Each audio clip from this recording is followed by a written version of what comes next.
Olá, aqui é o Rodrigo Andrade, fisioterapeuta clínico, docente, pesquisador e fundador do Escoliose Brasil.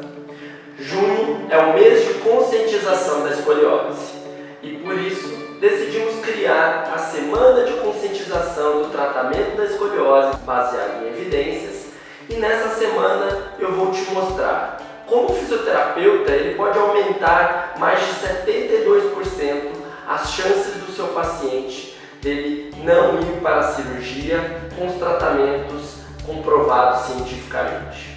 Assim como aconteceu com essa paciente de Poços de Caldas, Minas Gerais, que tinha mais de 6 indicações cirúrgicas e está passando por toda a fase do crescimento, da puberdade e ao contrário da história natural da doença, ela teve uma diminuição mais de 10 graus. E, além de tudo, ela está muito mais alinhada e equilibrada. Mas antes de te contar sobre o método que ajudou essa paciente a diminuir a curvatura, eu vou contar para vocês como eu cheguei até aqui. Eu sou fisioterapeuta graduado em 2006, já faz algum tempo. Eu me formei numa faculdade privada chamada Uniararas, fica aqui no interior de São Paulo. Essa faculdade foi a única coisa que os meus pais tiveram condição de pagar para mim e para o meu irmão. Então, nessa época a gente não tinha muito recurso, eles se sacrificaram muito para poder pagar a minha faculdade. O meu pai dizia que se eu ficasse em alguma TP, em alguma matéria, eu teria que arrumar um trabalho extra para pagar. Então, sabe aquela única chance que você tem na sua vida? Aquela era a minha chance. Eu era aquele aluno que estava em todos os cantos, fazia monitoria de tudo, fiz ortopedia, prótese órtese, participava de todos os projetos de pesquisa, grupos de atendimento. Eu extraí ao máximo do que eu podia naquela faculdade, o que eu gostava muito e até o que eu não gostava tanto. Naquela época, eu comecei a gostar muito dos tratamentos de coluna. E queria fazer o meu trabalho de conclusão de curso em cima deste tema. Então eu resolvi ler e estudar um pouco mais sobre a escoliose. Um ano antes de eu me formar, eu já estava fazendo o curso de formação em RPG. Aquele era o método mais utilizado para o tratamento de escoliose naquela época. Então eu queria usar ele no meu TCC. E foi bem legal, porque eu acabei conseguindo levar esse trabalho para um congresso. A minha orientadora do meu TCC me chamou para trabalhar com ela aqui em Campinas e eu trabalhei por 10 anos nessa clínica. Nesse período eu fiz especialização, fiz mestrado e também o meu mestrado foi com as relações de postura e dores. Tá? Naquela época a gente pensava muito sobre essa associação de problemas de coluna e dores. No meu mestrado, eu não encontrei essa relação. E aí eu mergulhei na literatura científica para entender o porquê que tudo aquilo que eu acreditava tanto não fazia mais tanto sentido. Então eu mergulhei, eu me aprofundei muito nesse universo das evidências científicas. E aí aconteceu algo que acredito ser do destino, algo parecido. Estava lá, sentado no laboratório, escrevendo os artigos, participando das pesquisas, e uma colega do meu laboratório estava no meio do doutorado e ela precisava de alguém para ajudá-la no rastreamento escolar da escoliose. 2 alunas do mestrado que estavam ajudando ela tinham desistido e ela estava sozinha para avaliar mais de 2.500 pessoas. A proposta dela era: você me ajuda a fazer o rastreamento nessas escolas e testa para saber se então o RPG funciona ou não para a escoliose, porque até hoje não existia nenhuma evidência científica que comprovasse que o método era eficaz. Nessa pesquisa eu queria comparar então o RPG e para isso eu precisava de um método que já havia sido testado. E foi aí que começou a minha grande saga dos tratamentos da escoliose, né? Então o que eu fui fazer? Acabei procurando na literatura científica métodos que já haviam sido comprovados e encontrei o método CIAS na Itália. Era um curso que tinha na época chamado Master Easy. Era um curso de 3 módulos, era em janeiro, junho e novembro. E eu não tinha dinheiro, né? Já imaginou o fisioterapeuta ter dinheiro para pagar 3 passagens, hospedagem, alimentação, no mesmo ano, 3 vezes indo para a Europa? É quase impossível. Mas o que eu fiz? Eu arrisquei. Fiz o primeiro módulo e quando eu cheguei no Brasil, eu já comecei a atender os pacientes com escoliose com um novo raciocínio. E porque também eu precisava pagar os custos dos próximos módulos. E aí eu tive a minha primeira surpresa. Eu percebi que tinha muitos pacientes que estavam esperando por um tratamento especializado. E aí eu consegui pagar toda a minha formação. São 7 escolas no mundo com evidência científica para o tratamento da escoliose. Porém, 3 delas têm evidência nível 1, que é o máximo da evidência científica. Após um ano ter terminado aquela formação da Itália, fui fazer a segunda escola, mas dessa vez foi do outro lado do mundo, até parece um pouco poético.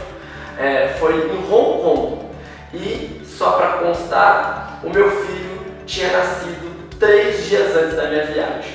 E aí eu fui com o coração na mão, foram os piores dias da minha vida, porém eu estava convicto que é importante para mim, para minha formação, entender e conhecer mais profundamente desses métodos científicos. Esse método foi o método Schroth, que é um método alemão, de um dos pesquisadores mais importantes, chamado Weiss. Então a ideia era juntar todas essas informações. No próximo ano eu fui fazer uma formação para entender um pouco mais sobre os coletes tridimensionais. E eu fiz com um colombiano, um médico que ele tem institutos tanto na Colômbia quanto nos Estados Unidos, para entender mais sobre como eu poderia ajudar o meu paciente de forma conservadora e não cirúrgica. Mais um ano se passou e aí eu fui buscar a escola do Rio, que é também um outro pesquisador referência no mundo da escoliose, e dessa vez nós fomos para Nova York fazer uma formação bem completa, mais 9 dias de curso, para tentar entender mais e juntar todas essas informações para ajudar o nosso paciente. Então hoje, aqui no nosso instituto, nós pegamos o que tem de melhor na evidência científica e aplicamos todos os dias nos nossos pacientes. Hoje eu, Rodrigo, só atendo pacientes com escoliose todos os dias da minha vida.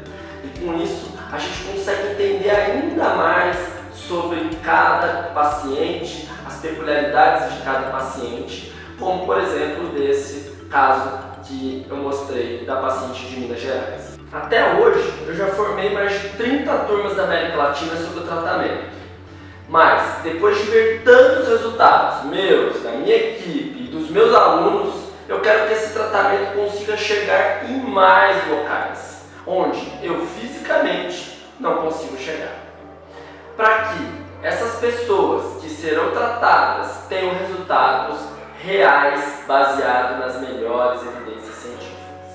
A escoliose limita a vida das pessoas, limita a qualidade de vida, ela levando dores e incapacidades. E você, como fisioterapeuta, tem a oportunidade de levar o que há de melhor na evidência para o seu paciente. Para eu conseguir explicar um pouco mais sobre o tratamento da escoliose baseado em evidências e sobre esses resultados reais que nós obtemos na prática clínica e nas pesquisas, nós precisamos primeiro explicar o que é a escoliose. Então a escoliose, ela não se limita somente a um plano. O que quer dizer isso? Ela é uma deformidade tridimensional da coluna com uma curvatura acima de 10 graus do Cobb. O que é o grau de Cobb? É quando a gente observa o paciente de frente e existe a inclinação lateral, de frente ou de costas.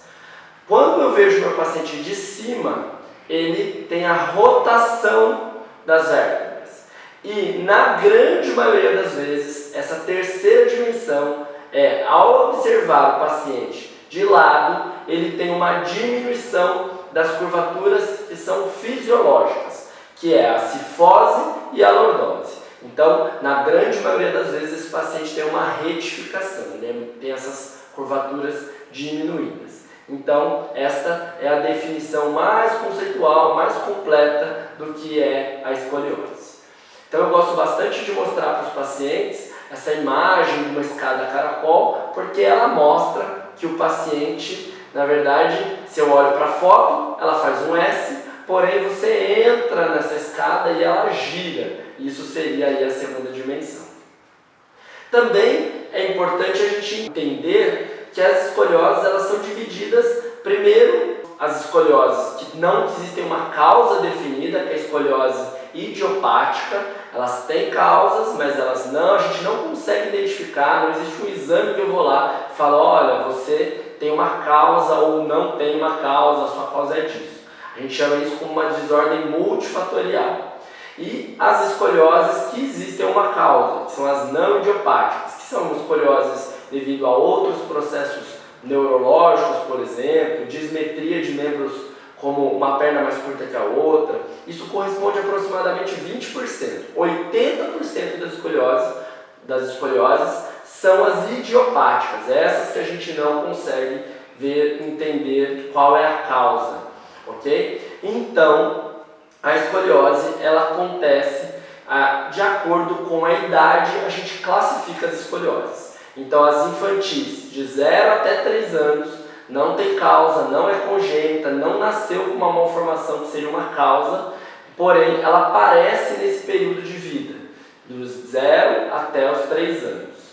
Acima disso, de 3 a 10 anos, a gente chama de escoliose idiopática juvenil, é nessa fase que ela desenvolve, e acima de 10 anos até 18 anos, escoliose idiopática do adolescente. É a mais estudada, porque nesta fase é onde a escoliose tende a se desenvolver mais. E claro, acima de 18 anos, a escoliose idiopática do adulto, todas essas infantil, juvenil e adolescente, elas se tornam uma escoliose adulto, né? No adulto, elas não deixam de ter escoliose.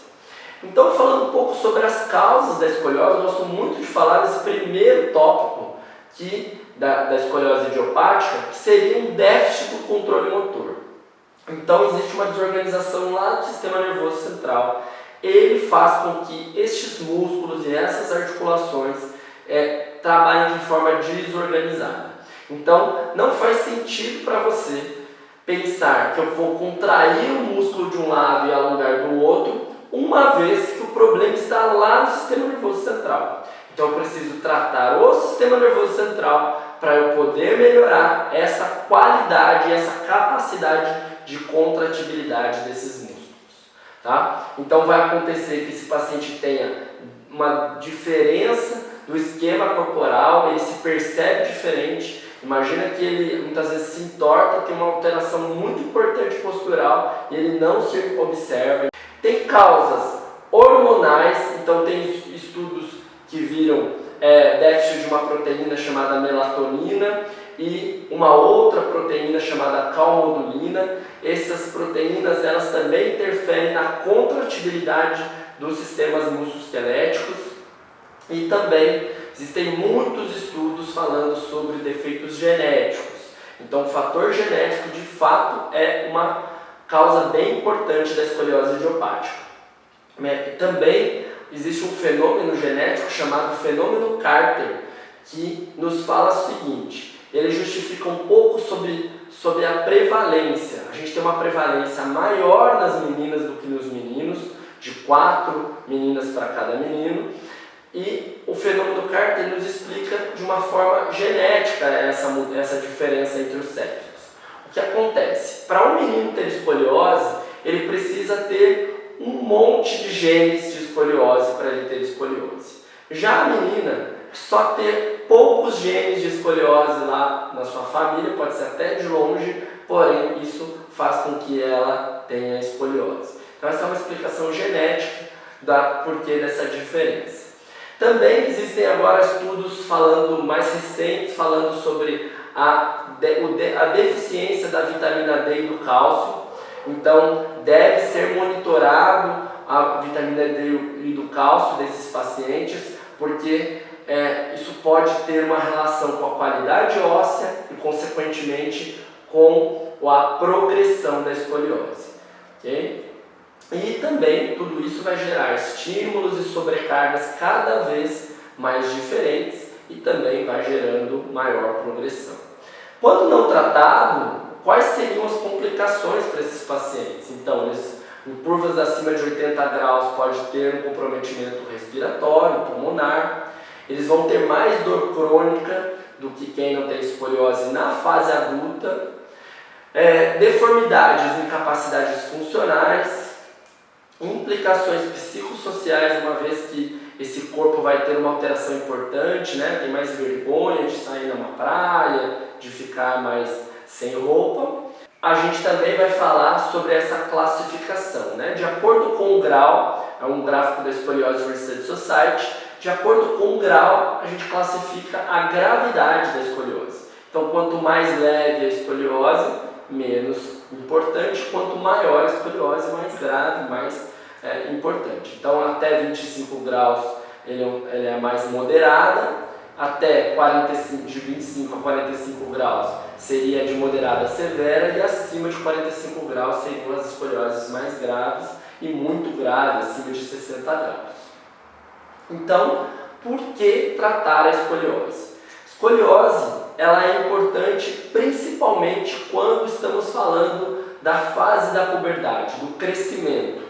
Nessa fase do crescimento rápido, do estirão do crescimento, é onde a escoliose tende a desenvolver e tende a ser mais progressiva. Gosto bastante de usar um exemplo do futebol, né? Então, a escoliose, a gravidade da escoliose, como eu citei anteriormente, o tamanho da curva é o time. Se é um time, o seu adversário é muito difícil ou não. Se é o Barcelona ou é um time mais fácil. E a idade, ou seja, nós estamos falando sobre o crescimento, né? Então, quando ela está na fase de crescimento, quando eu estou no início do crescimento, eu estou no início do jogo de futebol. Então, se eu estou no início do jogo de futebol contra um adversário muito difícil, a chance dessa escoliose piorar, progredir e levar às complicações mais severas e até um tratamento mais cirúrgico, ela é muito mais real. E o inverso também é verdadeiro. Uma curva leve já está no final do crescimento, no caminho também é um pouco mais fácil. Tá? Mas quando não tratada, pode levar a deformidades graves do tórax e do tronco, limitação das capacidades biomecânicas funcionais do tórax, capacidade de realizar exercícios, capacidade de trabalhar e também o comprometimento da qualidade de vida desses pacientes. Então esse gráfico é muito importante porque ele mostra pra gente a idade desse paciente de 0 até 18 anos e quantos centímetros ele cresce por ano. Então é bem importante a gente observar que lá ele tem uma fase de crescimento ali no início da infância, de 2 até 5 anos, depois ele passa uma fase mais estável do seu gráfico, porém na fase do crescimento, do estirão do crescimento, nas meninas é de 10 a 14 anos e nos meninos de 12 a 16 anos é a fase crucial do tratamento, é onde a gente precisa ficar mais atento com esses adolescentes que tendem a desenvolver mais e tendem a progredir mais. Tá? Então olha esse gráfico também do Scoliosis Research Society, como ele é impactante, ok? Quando eu tenho uma curva leve, então de 20 graus, e uma idade de 10 a 12 anos, esse paciente tem 25% de chance de evoluir a curva, de aumentar a curva, de ficar mais importante essa curva. Porém, se eu tenho 20 a 30, 60%, 30 a 60 graus, tem 90% de chance de piorar. Então, olha que impactante isso. O que quer dizer esse gráfico? É a história do jogo de futebol. Quanto menor a curva e mais no final do crescimento, por exemplo, menor que 20 graus e mais de 16 anos, não tem chance de evoluir. Então, é um cenário muito positivo. Mas uma curva de 60 graus, 10 a 12 anos, tem 100% de chance de progredir. Se a gente consegue virar esse jogo, a gente está realmente fazendo um excelente trabalho. E aí, por que tratar a escoliose? Porque quando eu comparo adultos sem escoliose e adultos com escoliose, eles sofrem mais de dor nas costas. Esse estudo acompanhou as pessoas, foi um estudo que durou aí 40 anos. Ele pegou pessoas de 20 a 30 anos e ele viu que a prevalência de dor nas costas de quem tem escoliose é 3 vezes maior do que comparado a quem não tem escoliose. E aquelas pessoas que não foram tratadas, elas têm 20 vezes mais chance de dor severa comparado a quem não tem escoliose. E também um outro estudo que acompanhou as mesmas pessoas no período de 20 anos, é um estudo muito difícil de ser feito. Ele viu que quem tem escoliose, quando eles chegam aos 15 anos, eles faltam mais da escola, e quando eles chegam aos 20 anos, eles faltam mais também do seu trabalho, por incapacidade, por dor. Então, no Brasil, hoje a gente está sofrendo de uma dificuldade nesse tratamento. Por isso a importância da conscientização e da gente entender mais sobre essa patologia que ela gera, ela acaba sendo muito complexa. Então esse é um recorte do Jornal da Folha de São Paulo de 2009 e olha que interessante, está escrito assim no recorte do jornal: a fila de cirurgia de escoliose é crítica no serviço de saúde. E aí ele falava que eles operavam lá no Instituto, na ACD, cerca de 6.500 pessoas por ano e que 19.000 pessoas aguardavam pela cirurgia. E eles estavam falando que em 2010 eles iam fazer uma nova sede, eles iam operar, eles iam aumentar o número de cirurgias de 6.000 para 20.000, falando como se isso fosse algo muito positivo. E o recorte do jornal deveria ser exatamente o inverso. Deveria ser como podemos fazer com que essas pessoas, tantas pessoas, façam um trabalho preventivo para que elas não precisem operar a coluna, né? Então o objetivo seria o inverso. O recorte de jornal, a mídia deveria fazer o inverso, deveria nos ajudar a falar assim: vamos prevenir deformidades severas, quais estratégias? E aí uma revista científica chamada Coluna brasileira, falando de 2011, que o tempo de cirurgia, da fila de espera, ela é trágica no Brasil. Ela é trágica. Em média, uma pessoa que realmente precisa ou não de cirurgia, não cabe aqui a gente falar nesse momento, mas a fila de espera, para quem precisa também, ela é em média 25 meses, mais de 2 anos, mas que ela pode levar até 180 meses. É muito tempo esperando. Pode levar 6 anos esperando para uma cirurgia de escoliose. Então, olha a conclusão do estudo. Em função da morbidade da escoliose, tudo que a escoliose pode causar quando não tratada, justifica-se medidas de políticas públicas. Precisamos de alguma lei, de coisas no Estado para mudar esse cenário. Tá? Então, uma revista científica fala exatamente o que nós estamos falando nessa semana de conscientização. Então vamos lá, como é tratada a escoliose no Brasil? Primeiro, tem lá uma família que descobre aleatoriamente, espontaneamente, sem ninguém avaliar e investigar a escoliose. Então foi fazer um raio-x de pulmão por conta de uma possível pneumonia e viu, alguém ela baixou e alguém viu acidentalmente. Então sempre alguém viu de uma forma aleatória. O que quer dizer isso?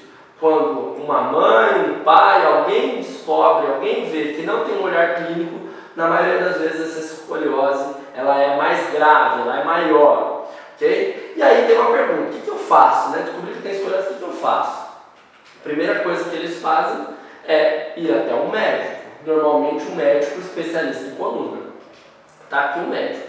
E aí o médico vai fazer as suas indicações.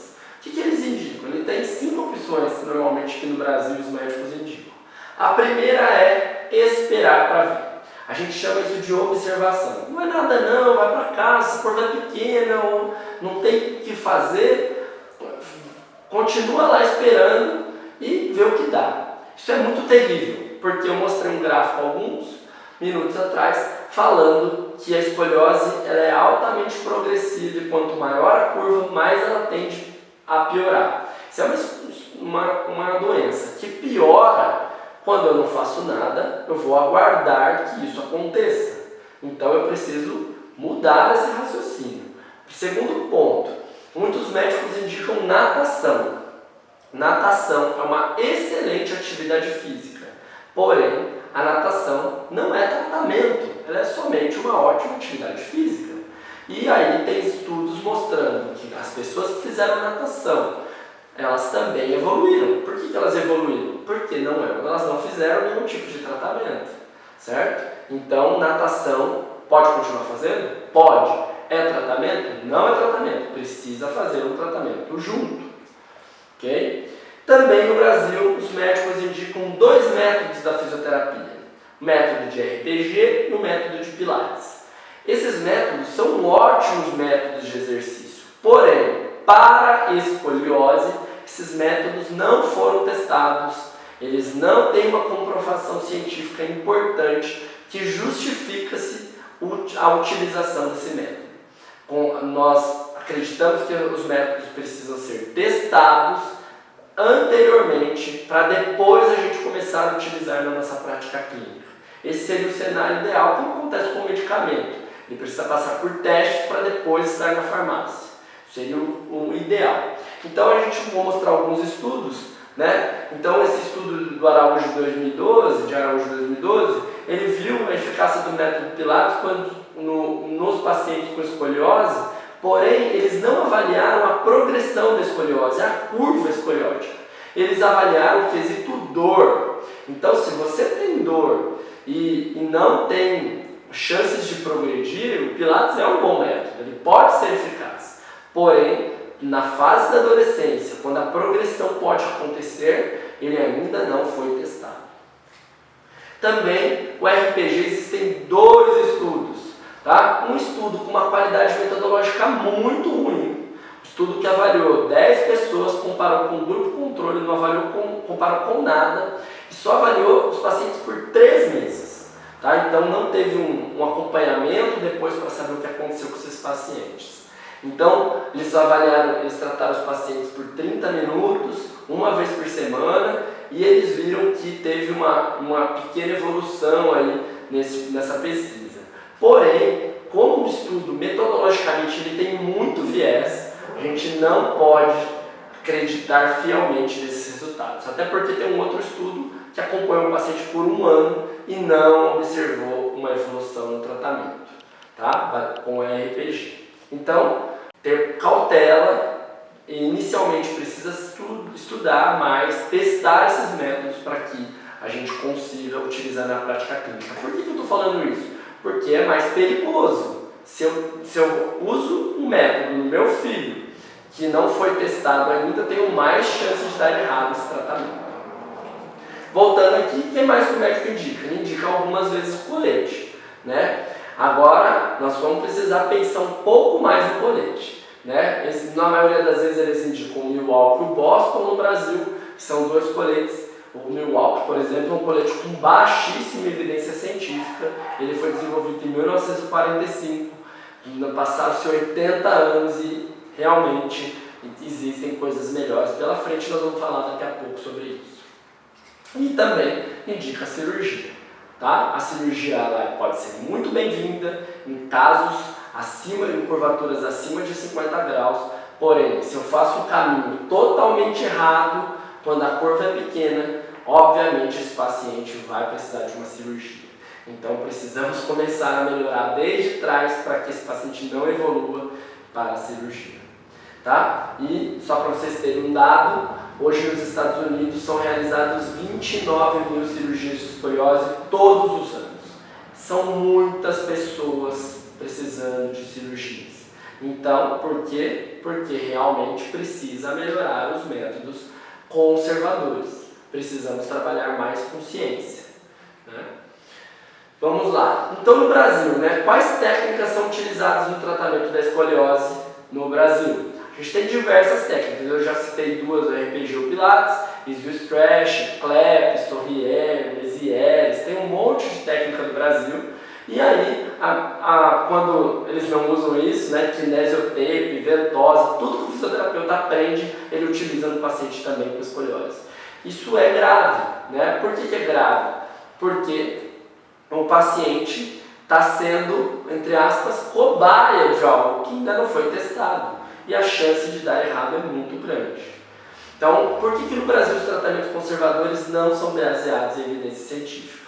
Né? Muitas vezes o paciente, essa é uma história de uma paciente que ela chegou e ela fez todo o tratamento que o médico mandou, todo o tratamento passou pelos melhores especialistas e os médicos indicaram um método de fisioterapia e indicaram colete, o Milwaukee, e ela utilizou por 2 anos, todos os dias, 23 horas, tudo que pediram, ela faz 2 vezes por semana fisioterapia e ela passou de 38 graus para mais de 65 graus. E aí, a pergunta que ela me fez, ela falou assim, ó, o paciente ficou realmente com uma alteração muito importante da coluna. E ela falou assim para mim, mas Rodrigo, eu fiz tudo o que me pediram e agora o que eu faço? Né? Eu falei que realmente, neste momento, a indicação do tratamento era cirúrgica. Porém, realmente ela fez o que ela podia. Porém, ela não foi tratada pelos melhores métodos que haviam comprovação científica. Então, isso é importante a gente refletir e pensar que se a gente utiliza métodos que não foi testado, a chance de dar errado no meu tratamento é muito maior e esse paciente está pagando por um serviço e isso é muito sério.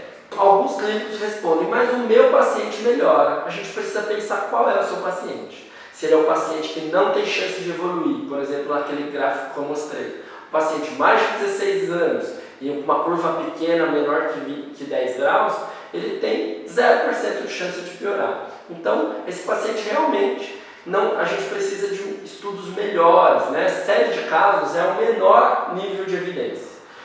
Se eu falar tem 10,5 milhões de pessoas no mundo com escoliose, falar que um paciente melhorou, isso não reflete. A gente precisa de estudos clínicos aleatorizados e revisões sistemáticas para argumentar mais os nossos trabalhos. Então, para isso a gente precisa trabalhar com prática baseada em evidência. O que é isso? Isso é o tripé da PBE. Né? O tripé da PBE é pesquisas clínicas de alta qualidade que comprovem aquele método. Eu preciso que o meu paciente adere àquele tratamento. Nesses métodos, os pacientes vão ter que aderir 100%. Eles fazem exercício todo dia, muitas vezes eles têm que usar colete. Quando eles têm que usar colete, são 23 horas. Tudo isso é importante. Mas estamos aqui também para alertar os profissionais que o profissional tem que ter conhecimento do que existe de melhor evidência científica. Para isso eu fui buscar esses métodos no mundo, na Itália, na Ásia e nos Estados Unidos, que é onde a gente tem pesquisa no mundo hoje. Né? Coitadinho do Brasil, ele é muito pequeno, mas nós vamos em breve mudar isso. Mas nessas últimas décadas, os médicos, os profissionais da saúde têm mudado aquele raciocínio, principalmente para curvas pequenas, de 10 a 25 graus, que normalmente eles não têm indicação cirúrgica, não têm indicação de colete e eles indicavam observação. Então, os médicos têm mudado, muitos novos médicos estão com a cabeça muito mais aberta para indicar um tratamento bom e sério para esses pacientes. O que a gente tem de tratamento então? A gente tem a observação, que é o acompanhamento dos pacientes, exercícios comprovados cientificamente, coletes ortopédicos e cirurgia. Quando indicar e para quem indicar. Se a gente for falar numa sociedade, que é a Sociedade de Pesquisa em Escoliose, que é a Escoliose Research Society, é uma sociedade basicamente médica, eles vão falar 3 tratamentos: observação, colete e o tratamento cirúrgico. De fato, está faltando a fisioterapia de uma forma mais densa e mais forte. Eles falam da fisioterapia aqui, ó, observação associada à fisioterapia nos adultos, para quem tem uma escoliose não grave, leves e não graves. Ou seja, o tratamento da escoliose não é para esse público. Esse público não precisa de tratamento específico. Quem precisa de tratamento específico são os adolescentes que têm grandes chances de progressão. Esse sim é o nosso público-alvo que a gente tem que se atentar. A gente segue então os guidelines da SOSORT, que é uma sociedade multiprofissional, que principalmente no tratamento não cirúrgico, né, conservador da escoliose. Em 2015, eles nos orientam, baseado no que tem na literatura, quais seriam os tratamentos mais indicados. De 0 a 10 graus seria a observação. Esse paciente não tem escoliose, é só um desvio, é um trabalho postural. Então ele não precisa de atendimento, de um tratamento específico. A gente precisa acompanhar ele para ver se essa escoliose evolui ou não, se evolui para uma escoliose ou não. De 10 a 25 graus, exercícios específicos, testados e comprovados para a escoliose. De 25 a 45 graus, a gente precisa da dobradinha, os exercícios juntamente com o colete ortopédico. Essa dobradinha sim vai ajudar o paciente. E curvas acima de 45 e 50 graus, quando o tratamento não foi bem empregado, quando o tratamento base, o paciente não responde ao tratamento, ele não adere ao tratamento, a curva evolui, tem muita chance de piorar, esse paciente sim precisa de um tratamento cirúrgico bem feito. Vamos precisar de bons cirurgiões, de uma boa equipe hospitalar. Então, precisamos primeiro pensar no paciente lá atrás. Esse seria o primeiro ponto da nossa conscientização. Precisamos de métodos não invasivos para que a gente consiga encontrar os pacientes antes deles evoluírem, antes dessa escoliose ser grave. Então a gente utiliza métodos que reduzem a exposição à radiação. A gente vai até as escolas, faz um programa de rastreamento escolar e usa um instrumento chamado... Primeiro a gente usa um teste simples, que eu falo que é o teste de 1 minuto, que é levar a mão até embaixo e fazer a flexão de tronco. Esse teste chama teste de Adams. Quando a gente faz esse teste, o paciente tem escoliose, por conta da rotação aparece uma gibosidade, um lado mais alto. Esse lado mais alto a gente mensura por um equipamento chamado escoliômetro. Quando essa pessoa tem mais de 7 graus no programa de rastreamento, graus nesse escoliômetro, na maioria das vezes ele tem escoliose. Então, que é comprovado pelo exame radiográfico e a mensuração do ângulo de Cobb. Tá? Maior que 10 graus é escoliose. Então, a gente fez esse trabalho, publicou agora o ano passado na Journal Spine Deformity, uma revista muito importante, com alto fator de impacto, e a nossa equipe, né, da USP, a gente publicou esse estudo falando sobre a prevalência da escoliose idiopática no estado de São Paulo, no Brasil. Esse é um estudo pioneiro do Hemisfério Sul. A gente não tinha dados epidemiológicos em todo o Hemisfério Sul sobre a escoliose. Foi o doutorado da Patrícia Penha, no qual contei a história para vocês. Nós avaliamos 2.562 adolescentes na rede pública do estado de São Paulo, no interior de São Paulo, e nós encontramos 32 meninas com escoliose e 5 meninos com escoliose. Realmente a prevalência da escoliose é parecida com o que tem no mundo, foi 1,5%, é uma prevalência baixa, porém ela é importante porque ela pode gerar deformidades severas e importantes. O que também é importante, a gente encontrou curvas, na grande maioria das vezes assim, 60% delas tinham uma torácica direita e uma lombar à esquerda, e 40% delas era uma curva simples. E o dado mais legal da pesquisa, que também é encontrado na maioria dos rastreamentos, quando a gente vai até em busca dos adolescentes, quando o profissional vai avaliar, a gente encontra curvas pequenas, 20 graus, onde só exercício seria indicado. Não precisa de colete, não precisa de tratamento cirúrgico. Ou seja, precisamos de uma política pública para ir até as escolas e encontrar essas pessoas antes da hora. Esse é o segredo, esse é o caminho. Precisamos pensar muito nisso. Então nós encontramos a prevalência de 1,5%, similar ao que tem no mundo, tá, na literatura. Encontramos mais no sexo feminino, como eu falei anteriormente, 4 meninas para cada menino. Mais prevalente, nós encontramos mais próximo à puberdade, na idade entre 13 e 14 anos. Lembra que eu falei também que a idade entre 10 e 14 das meninas e 13 a 16 nos meninos, então 13 e 14 está no meio desse caminho. E também um outro estudo que publicamos na revista, na Journal Manipulative, é também um dado importante de conscientização. A gente precisa informar a população que o nivelamento do ombro tem uma correlação importante com a escoliose, estatisticamente. Ou seja, propaguem essa informação. Quando eu tenho um ombro mais alto que o outro, eu preciso investigar e eu vou fazer aquele caminho. Teste de Adams, escoliômetro, radiografia para ver realmente se essa pessoa tem ou não escoliose. Mas se você encontrou o seu filho, todo momento, com o ombro mais alto que o outro, vai investigar porque pode ser escoliose. Então, isso que eu estou falando, ele é antigo. Essa publicação é de 1981, eu não tinha nem nascido. E já se falava que se eu tenho uma faixa etária importante, que é onde aparece a escoliose, eu faço um programa de rastreamento, eu vou controlar a progressão com medidas importantes, com exercícios, com colete e, consequentemente, eu reduzo o número de cirurgias. Isso é menos oneroso para o Estado, isso gera menos riscos para os pacientes, menos complicações para os pacientes e, consequentemente, a gente ajuda a nossa população.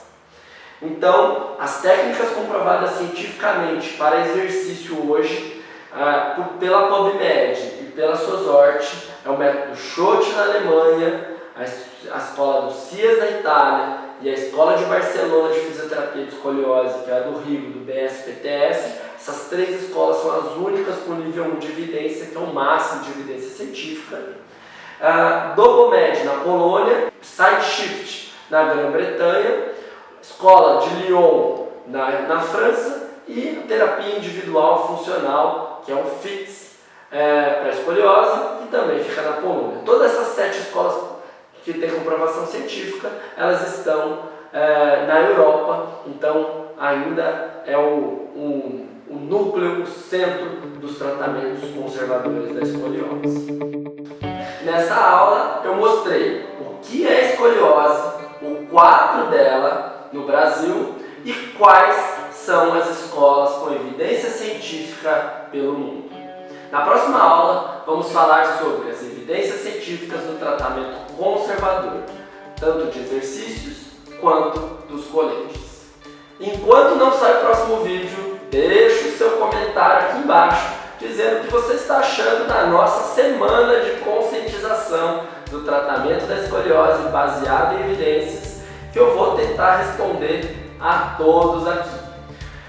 Quem quiser também nos seguir nas redes sociais, temos o Instagram do Escoliose Brasil e o do Rodrigo Andrade Fisioterapia. Até mais!